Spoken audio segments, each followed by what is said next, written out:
Hey ladies and gentlemen, welcome back to the channel. As always, it is Nick here, back for your daily crypto news and analysis. And today we're going to be talking about Ripple and XRP, as well as the vast majority of crypto and finance. So with that being said, let's just dive in and let's start off with this. So again, with the idea of this unified ledger, there's been so much discussions around this in terms of, oh, is this going to kill XRP? Is it going to replace XRP? Like, what's going on with this unified ledger from the BIS? Now, with this, we also tie it to CBDCs. This is all around CBDC technology. In my opinion, this unified ledger is nothing to be too concerned about in terms of it, oh, it's going to kill XRP. No. The unified ledger, look at it more as an infrastructure, right? They even say here, like a new type of financial market infrastructure. The unified ledger will be able to connect to other DLTs and harness their power. I will go over this in this video as well, but kind of look at this as that unified ledger to connect to all other DLTs through interoperability. This could easily be achieved with Quant, as we've seen the BIS just recently collaborate with Quant and the Bank of England on an experiment. So that's how I am envisioning this. Now, with CBDCs, I've said it many times in the past, they are inevitable. They will most likely happen whether we like it or not. The best thing to do is get wealthy off of them in terms of investing in the technology that is promoting them, and then utilize that wealth to change the world in a much better way. Help those that are in need, help those that, need it. Just like any, way, right? Like even if today you got extremely wealthy, I'm sure that a lot of you out there will help those that are in need, because it's just the right thing to do, right? So with CBDCs, yeah, the world that we are headed into with CBDC technology could very well be dark, but it could also be very beneficial. And we need to look past the idea of just always being negative around CBDCs. We also have to look into like what's actually happening, and the central bankers, right? They will always win. I've said that in the past too. Like these central bankers are the elites of the world. They are making every single decision that's happening on a daily basis. They are connected with BlackRock and the World Economic Forum and all of the big, giants that run the monopoly. So they will win. But the thing is that I believe that there's a lot of connections here, even with Ripple. If you guys do remember Zange.com, this was a big thing that came out, and it was right around 2021, the end of 2021 as well. Now, during this time, a lot of people connected this to the UN with their Sustainable Development Goals campaign that they were pushing, because again, the logo was very similar. And yes, Ripple was working with Zange. They still are, actually. But Zange did change. Kind of sounds weird to say that, but they did change their logo, right? So here's Zange.com now. What do you see? The future is green. They're kind of on that agenda with, again, guess who's pushing that agenda? The World Economic Forum and the big players. But this is with Interwork Alliance with the UN, NASA, and Ripple. Again, Ripple has deep ties with all of these big elites, the UN, the IMF, the World Economic Forum. I mean, you name it. Now, I'm not going to go ahead and say that, oh, the logos look very similar to even the BIS's unified ledger. That means that 100% Ripple's being utilized here. No. But I do think that it's very interesting that this logo is right on par with what the UN's logo was in terms of the colors and the variations. And the same thing with Zange, because Zange was utilizing the same exact logo, and hey, they're working with Ripple. So pretty interesting there. But also, let's go over here to the blueprint. So I went over this blueprint in the past, but look at the key takeaways here. So tokenization of money and assets has great potential, but initiatives to date have taken place in silos without access to central bank money and the foundation of trust it provides. A new type of financial market infrastructure, a unified ledger, could capture the full benefits of tokenization by combining central bank money, tokenized deposits, and tokenized assets on a programmable platform. The biggest problem this brings is the idea of programmability and what they can do, what they can change, how they can control this type of money. Again, that's why I say like we are headed towards dark times for those that are not awake and can see this. And again, I could wear the tinfoil hat and say CBDCs are going to control your everyday life. They're gonna, keep you in poverty. You're not gonna own a single thing. You're gonna be happy about it. Blah blah blah. Like I could do that all day long. But I also think that we need to look on the other side of like what we are going to do when this does go live, right? And I do think that we will be the new 1%. I think that those individuals that see this and are investing in the technology behind it and are aware of what's actually happening here will be the new 1%. But we also do see, as well as improving existing processes through the seamless integration of transactions, a unified ledger could harness programmability to enable arrangements that are currently not practicable, thereby expanding the universe of possible economic outcomes. Multiple ledgers, here you guys have it. Each with a specific use case might coexist. And the big thing here is it might coexist, right? A lot of people are going to look at that and say, well, it means that they could possibly kill it off, right? And yeah, technically speaking, they can, but I don't think that they're going to achieve what the XRP ledger has achieved with what Ripple is doing with the XRP ledger. Interlinked by application programming interfaces to ensure interoperability as well as promote financial inclusion and a level playing field. This is the key here. This idea of a level playing field. Right now, for the rest of this video, make sure that you are stuck on this level playing field because this is going to be crucial for this. Now, over here, we do see private, right? I highlighted it. The next stage in the financial systems journey will be one that combines the best efforts of both the private and public sectors. Central banks could work with regulated private entities to develop technological solutions and standards to meet specific use cases. With their public interest mandate, central banks are best placed to establish a common venue for each use case by interlinking with the monetary system. Down here, in embracing evolution and change, central banks and the private sector, yet again, should follow key guiding principles to ensure that the monetary system harnesses innovation for the public interest. First, the tried and tested division of roles between the public and private sector in the two-tiered system remains the cornerstone. Very interesting. The second principle is upholding a competitive level playing field, there it is again, that promotes innovation and financial inclusion. You know who has been saying this for so long? Ripple. A level playing field. That's what they've been talking about. Now, they do go on to mention the private sector quite a bit. For example, you even have like private digital monies, private tokenized money, private tokenized monies in terms of deposits and asset-backed stablecoins as well. Now, they don't mention anything about like XRP or XLM here, but we do know that those two are mentioned as stablecoins on a lot of like the major documents from like the IMF. But they go on to mention quite a bit around this, and they even do break down a few things with the private sector. For example, here you guys have experiments with wholesale central bank digital currencies and tokenization. The work includes projects within and across jurisdictions and in multiple currencies, often in partnership with the private sector. This means with Quant or Ripple or major companies like that that are private-based companies. Yes, Ripple is a private-based company for those that don't know that. And a lot of this is centered out on a few use cases that we've been addressing. Cross-border settlement with wholesale CBDCs, tokenized assets, settlement in wholesale CBDC. A lot of it's centered out on settlement, payments, programmability, and even trade finance, which ties all the way back to XinFin. There's quite a bit here, right? There's a lot to break down. There's a lot to go over. But that idea of that level playing field is something that I've been looking at. And you know what's wild about this? Is a lot of the big players like the FSB, right? For those that don't know, the FSB has been a big player around cross-border payments and also even private sector innovation. Recently, the FSB, going back to November 17th, utilized FTX as an example to push for more crypto regulations. They even said crypto will soon threaten global financial stability, FSB says. What's wild about the FSB is that they're also creating this standard with the G20, which I went over as well, around this harmonized approach to crypto assets and global stablecoin innovation and also regulatory frameworks. And we even do see them talking about crypto assets here. They break it down quite a bit.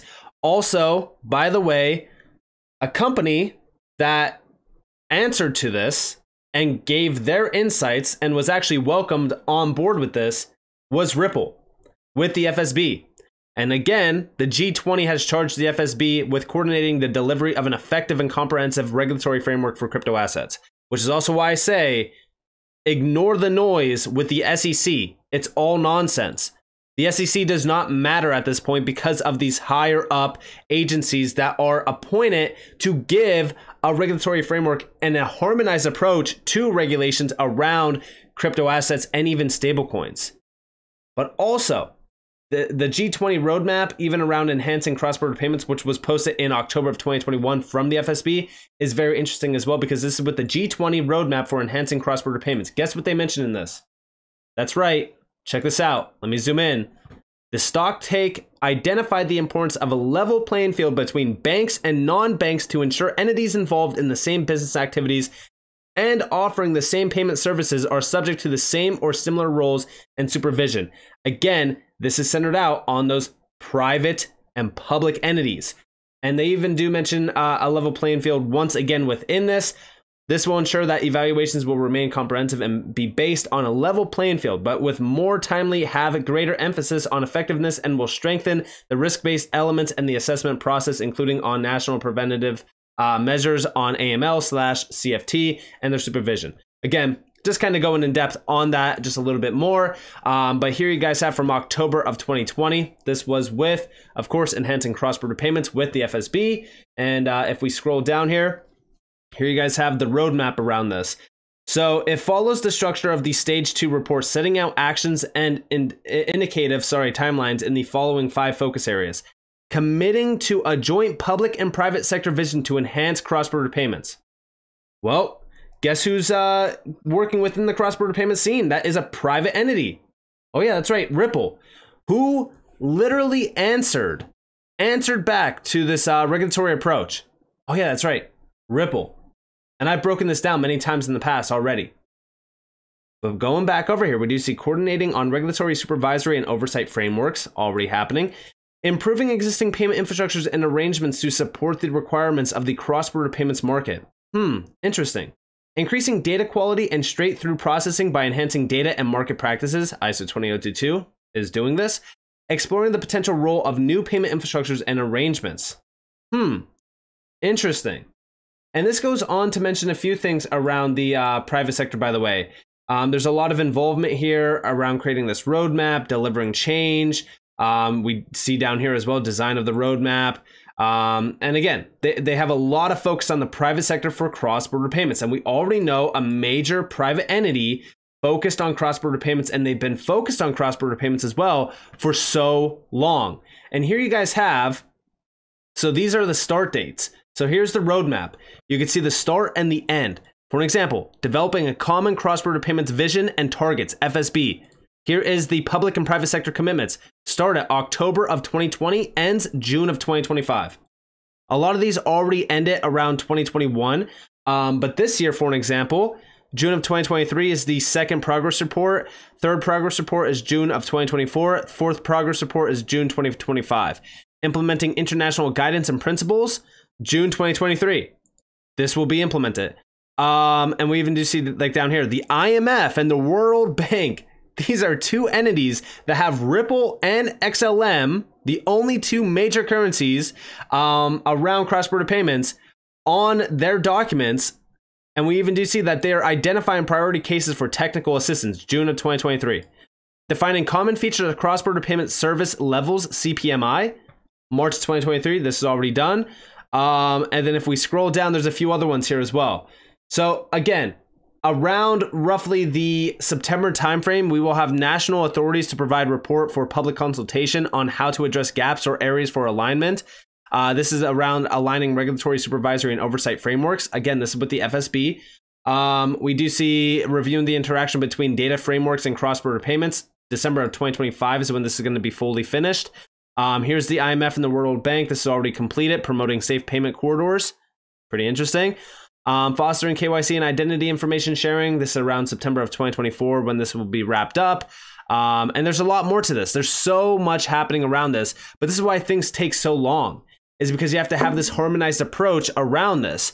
But all of this, for the most part, has been coming to light. For an example, like adopting a harmonized ISO 20022 version for message formats. This is already happening. A lot of this is already happening. And what's wild about all of this is that recently we've seen the API test with Quant, right? With the BIS and the Bank of England. Here you have harmonizing API protocols for data exchange, June of 2023. Pretty interesting. So pay attention to the FSB. They're a big player. They are working with the IMF. They are working with the World Bank. They are talking about CBDCs. They're talking about cross-border payments within the private sector. There's a lot going on here. And I've been heavily focused on a lot of these documents that are mentioning the private sector because Ripple is tied to that. There's a lot of players tied to the private sector, obviously. So it's not just Ripple, but we do know that Ripple has become a leader and a pioneer around cross-border payments in the last couple of years. They've been heavily focused on it. And also recently, Ripple did roll out that CBDC platform for governments, financial institutions. You think that this is a coincidence around CBDCs and stablecoins? And just recently, they changed on their website that it was no longer just focused on CBDCs. It's also focused on stablecoins. And this just happened in May of this year. Now, also, remember the level playing field, right? Let's go all the way back to January of 2020. That's how long this idea of this level playing field has been around for. I'm getting used to the phrase level playing field recently and sleep calm and relax knowing everything is going to be fine with my precious XRP. Check this out. So this is Ryan Zagone. This is an individual from Ripple. Also, you probably know about him from this recent post from ISO 2022. Don't worry, I will play this here in a second as well. But we see we need to have a level playing field for XRP so that the market can pick which one they want to use. Here you guys have from David Schwartz, ILP, Interledger Protocol, will create a massive level playing field for systems to compete for use case just as TCP did. If XRP can't win on a level playing field, it deserves to lose. Our strategy is not to trick or force people to use XRP. Over here, XRP Trump, Dr. T. This is no longer an individual that is on Twitter. If XRP was the only solution, it wouldn't be proof that XRP is a better settlement option. Level the damn playing field and give them every option on Earth. Hell, give them even IBM WorldWire. It will prove beyond doubt that XRP is number one. And then also over here, from September of 2021, with Swift, realizing the power of APIs in financial services. Big statement, by the way. Realizing the power of APIs in financial services. Check this out. Within financial services, the adoption of API technology was initially driven by regulators looking to increase healthy competition in the banking sector, create a level playing field for new entrants, and give account holders more control over their data. Guess what just happened? That's right. Quant became the plug and play solution within that experiment with the BIS and the Bank of England through APIs. It's a big deal, and it's all about leveling this playing field. And when that happens, when all these major names start testing and trialing and utilizing Ripple technology with XRP, it's game over, just like David Schwartz says. But also over here, Ripple's Ryan Zagone was elected to the Federal Reserve Faster Payments Task Force Steering Committee. This has given Ripple the chance to get involved with more large-scale organizations. Check this out. This was from June 2018. And then here is a video, right? This is Ripple's Ryan Zagone speaking to the IMF on regulations between fintechs and financial institutions. Listen closely to this. Thanks, Greg. Let me invite Ryan, please. Hello, everyone. My name is Ryan Zagone. I work for a company called Ripple. We enable real-time cross-border payments for financial institutions. We're lowering the settlement time from about 5 days to 5 seconds, and we're reducing the cost of cross-border payments by about 60%. We're working with about 50 financial institutions around the world to enable this real-time cross-border payment. To the question of will fintech endanger financial stability, I don't think it will if we maintain a strong principle-based approach to regulation. So today, we set regulation at a high-level thematic principle that we apply uniquely to each different technology or product. So for instance, we will have principles around market stability, or operational resiliency, or cybersecurity. So like strong components of a financial system. We apply those, ensuring the controls and the risk mitigants are put in place are unique to the risk and gaps within each product. It's not one standard approach. So we customize how we apply rules and risk to each different product. If we continue that approach of a strong principle-based model, I think we will be very effective at identifying and mitigating the risks that may come from fintech. And again, this is right on par with the idea of, regulatory frameworks. And the IMF is spearheading a lot of the initiative around this as well. They're working with the FSB, for an example, who got elected by the G20 to be focused on this. And remember what I said, right? Like, these things take a lot of time. Even going back to this PDF file, like, as you're looking at some of these dates, like, these things don't happen overnight. right? A lot of this does take time, but when it does happen, it's going to feel like you got rich overnight. That's what I've always said about this idea of this overnight. You know, a lot of people will work 40 years to retire, to spend a few years, you know, practically doing nothing and living their life. With investing and understanding where things are headed and doing the research and realizing what's happening in real time around these technologies and what's happening around the financial system, it's setting you up for the future. It's also allowing you to really see how things work behind the scenes. I even made a video yesterday talking to you guys about Singapore and the things happening behind the scenes with the IMF and the MAS and some of the big names out there. There's things starting to really become evident, right? They're becoming clearer every single day.